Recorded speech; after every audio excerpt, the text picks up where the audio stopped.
This is a story about luck. See, until just over a year ago, the words possession of a concealed and deadly weapon inside a publicly funded building, they didn't mean much to me. But this is the tale of how I learned the definition of those words. And that luck has everything to do with them. You see, I'd gotten this traffic ticket in the mail, and I had to go up to the Arlington Heights courthouse to take care of it, which made a lot of sense because I lived on the south side. And I got in there, and I brought a bag with the ticket and the crossword puzzle and a book because I got there early. And sure enough, inside that bag, just as sure as they've got judges and lawyers and courtrooms in there, they've got x-ray machines and metal detectors and security guards. And that last set of things, they found a work knife in my bag that I thought I had lost months ago. A work knife that actually my buddy John, who's in the audience, he gave it to me. Thanks, John. Way to go, John. And so no less than 5 minutes later, I found myself in the basement of said courthouse with handcuffs on my back. And in this room, if you've never been in the basement of the Arlington Heights courthouse, let me set it up for you. You walk in this door and there's just this corner desk with one of the sheriff's deputies sitting there, and this bench with this emaciated white junkie. He's not a regular installment, but he was there this time. And he's wearing just these dirty ass khakis and this V-neck white t-shirt with pit stains that look like clay or mud or something on it. With sunken eyes, he's just sitting there like he's having a real good day. And then on all the other three walls are these holding cells where they keep, you know, people that need to be in holding cells. And they sat me down in there, and they took off the handcuffs, and they sat me right down next to the junkie, and then they've got a buddy system in the Arlington Heights courthouse, which is to say that they handcuffed me to the junkie.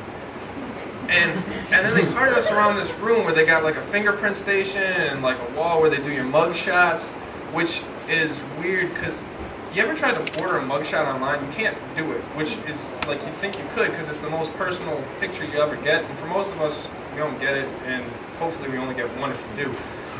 And so they did all this shit, and I'm handcuffed to this guy, and it's an interesting thing when you're handcuffed to somebody because you feel this odd sense of responsibility for them. Because, I mean, not only are you responsible for their arm, because like I do this, and you know, he's doing that, and vice versa, but then like you start to think like, what if this dude runs? Like if this guy bolts, I'm no narc, you know, like I gotta go too, right?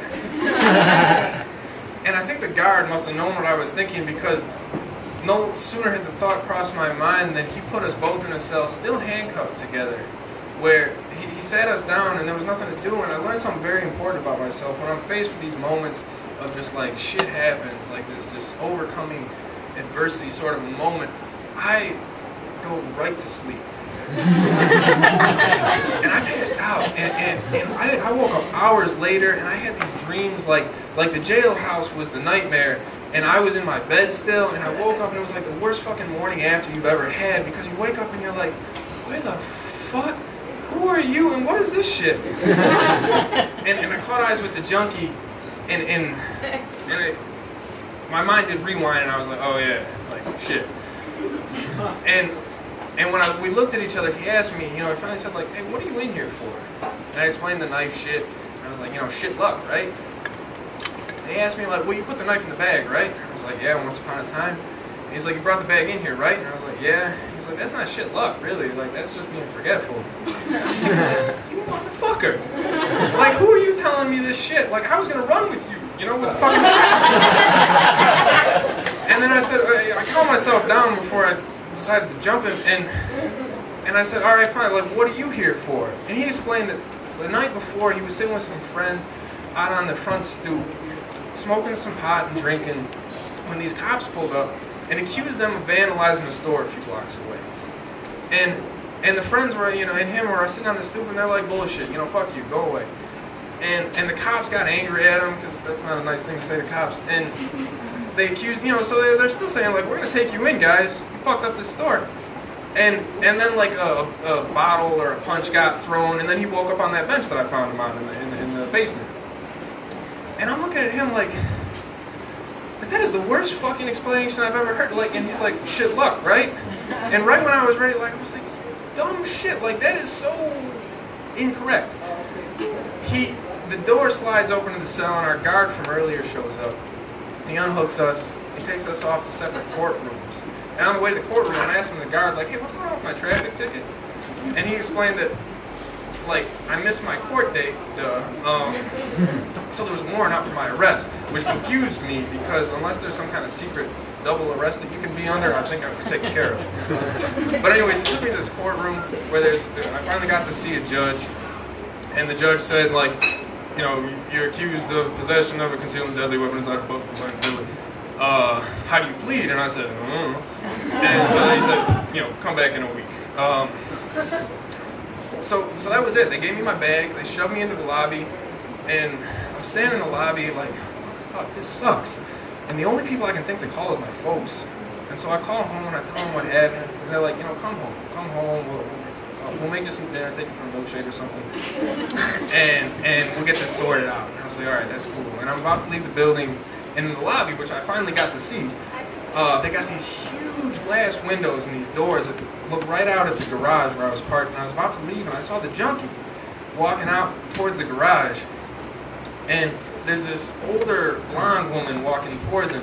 And they're walking at each other, and as they get to each other, without even breaking stride, she just smacks the shit out of him. And then he goes over like this, and she grabs him and straightens him up, and she says, 1, 2, 1, 2. I lost count. She just beat the shit out of him. I've never seen an open palm do that much damage.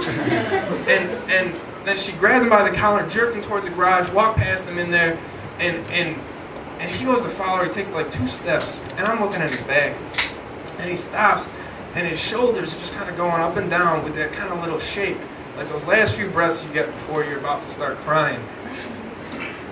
And I'm looking at him, and I didn't put it together then, but it was like somewhere on the car ride home that I figured out that we all got luck, and we all measure it in these different ways. That's it. Thanks for listening.